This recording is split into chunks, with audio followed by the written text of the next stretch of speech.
You're part of this Pachakacha panel on the environmental, social, and economic impacts of tall buildings. Tell us a little bit about that. What are some of the impacts of tall buildings that we don't hear about or that might be overlooked? Because there's been tall buildings for a long time and we know a lot of the effects already, but what are some things that you think we should be considering that we're not? Well, it's a really interesting area actually. There's people know about, I think, the value shadow or halo effect of tall buildings and how they can act as an anchor that generates wider value. But I think one of the angles that we're going to explore in our session is the environmental and social considerations and how tall buildings interact with the wider urban environment.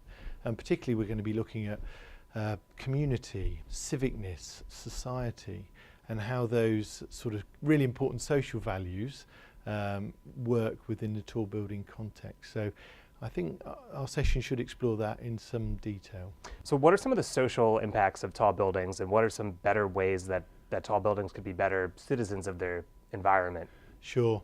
Where we find, and our research indicates, that the social interaction is really important, and often around transportation hubs, smart design that allows people to flow from their live-work space into their retail, transportation, that whole efficiency is really, really important. Believe it or not, many buildings don't actually address that interface very effectively yet, so we'll be exploring that.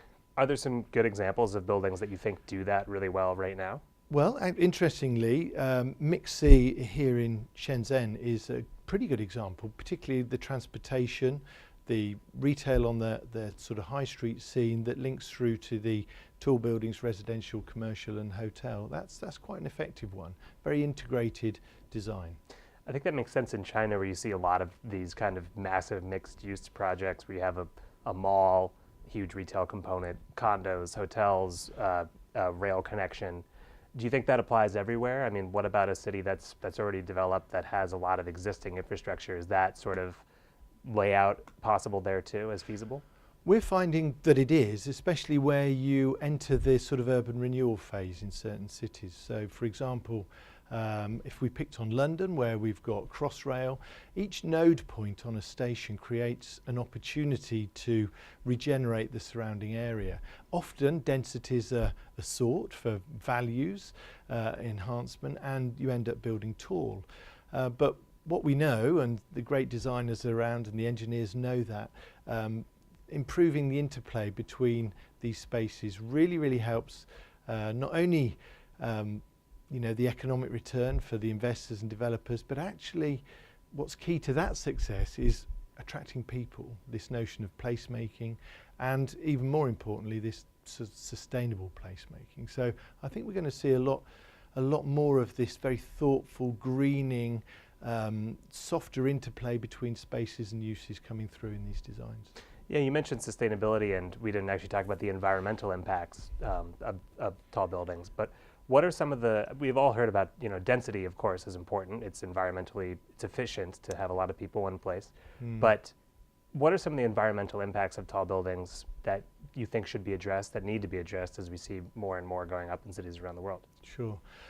Well, actually, tall buildings are quite expensive to build. They're very time and resource hungry in terms of moving materials and plant and equipment into vertical spaces. So on the face of it, economically, they're quite challenging from a cost perspective when compared to low or medium rise. So from an embedded carbon perspective, not always great.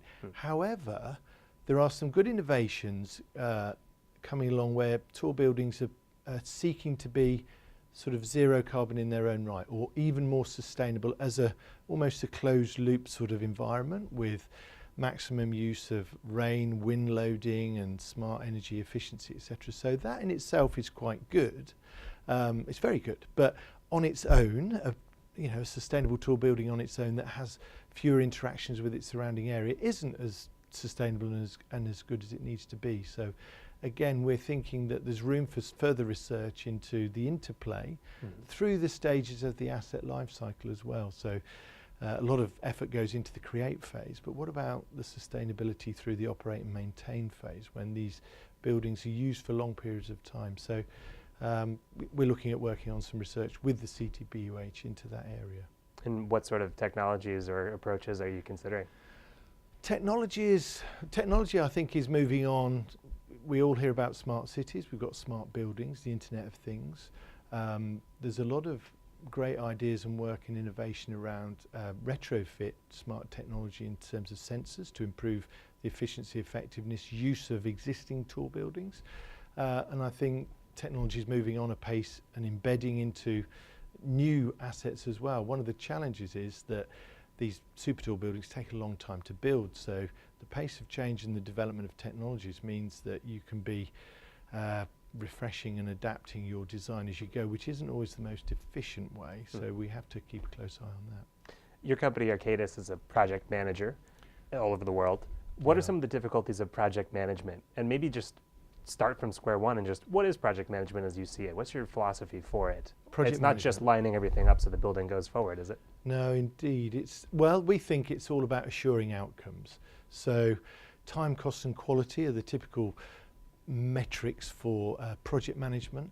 If you look at programmatic approaches, that looks at a higher order of assurance around bigger outcomes and bigger returns. So some of those social, environmental and economic returns. A tall building is typically part of a major program, actually, where you have a lot of podium, or there may be 8 or 9 buildings in a tall building complex with several decks of podium and basement as well. So it's a very complicated sort of interplay of intertwined infrastructure and utilities with many, many interactions. One of the complex areas is stakeholder management, actually. That's sometimes easily overlooked in the planning stage, especially if you have a tall or iconic building in a city where it's going to be the tallest, or in a country even. One of the fairly common challenges that people face into is the fact that if you're building taller than ever before, your civil defence code or your fire regulations may not be in a shape that can address those.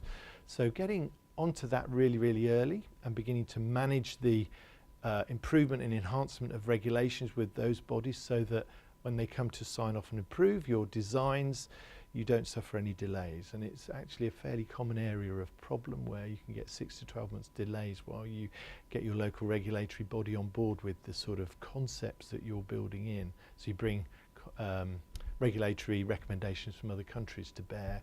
So there's a lot of newness, a lot of fresh challenge for people. How important is transparency in that process? Because a lot of the resistance, the stakeholder management you're talking about in some cases is resistance from people that don't want that building, or they don't think the height is justified. And these projects are huge. They have a lot of money and interest behind them. So there's a lot of skepticism, sometimes unwarranted, about projects like this. But how do you manage that with a group of people that's really against the building that you want to build, and you're coming in from outside? How do you manage that situation? Sure. Typically, we would be involved, or examples of where involved in that area would be at the master planning, urban planning stage. And there is a tremendous amount of community liaison that goes on for specific stakeholder engagement. And most of the successful regenerative urban renewal projects that include tall buildings have very well developed programs of community engagement as part of that wider stakeholder mapping. And the key thing is it not only engages, but it actually creates a better design solution in the long run, because the urban realm is responding to the needs of the people who want to carry on living there, or will end up living there, working there, playing there, resting there. So it creates a much richer response, better response, and a sustainable community response. I want to ask you about London, especially on that note of stakeholder engagement. You're based in London. What do you make of the Skyline campaign, which is kind of a pushback against some of the tall building boom that's been going on there and continues to go on there now? Sure. Well, I think London's at a really interesting stage of its city development at the moment. There are unprecedented numbers of tall buildings that have been constructed. I think it's 22 in the last 2 years. There's another 90 that have just achieved planning consent in the last year alone. So it's a pretty big issue.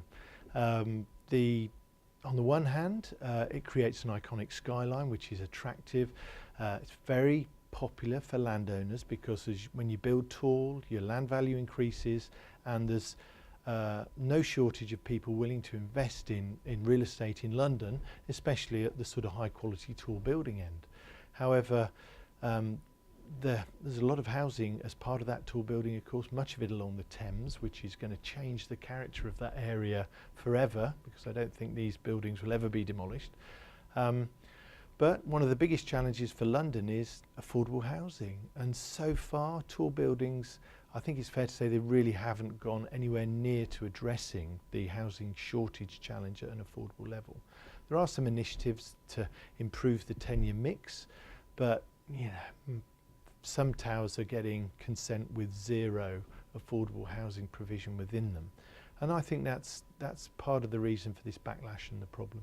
It seems like maybe that affordable housing, that tall buildings might be having lagging in picking up affordable housing, because to build that tall, you have to spend so much money. You want to get a return, so you make all the real estate very expensive condos or something. Sure. Is the way to solve that, like you suggested, a requirement of certain percentage of your units must be affordable? And is that number just too low now, or is there a different kind of solution? How should tall buildings, how should tall building development be encouraged to play a role in creating more affordable housing in London? Sure. It's a great question. I think there are those initiatives in place to push the sort of consent to introduce affordable as components within tall buildings. Even with that, there seem to be some exceptions where I think former Mayor Boris Johnson approved the Millbank Tower at 100% private. So there seem to be ways around that, or negotiations occur. But I think toughening up of that stance will be important. But I do think as well that there are other alternatives being explored away from tall buildings, actually, where you can achieve the same sort of density but more affordably on mid to low rise sort of mansion blocks. And I think perhaps we may see a different urban mix emerging around that. So.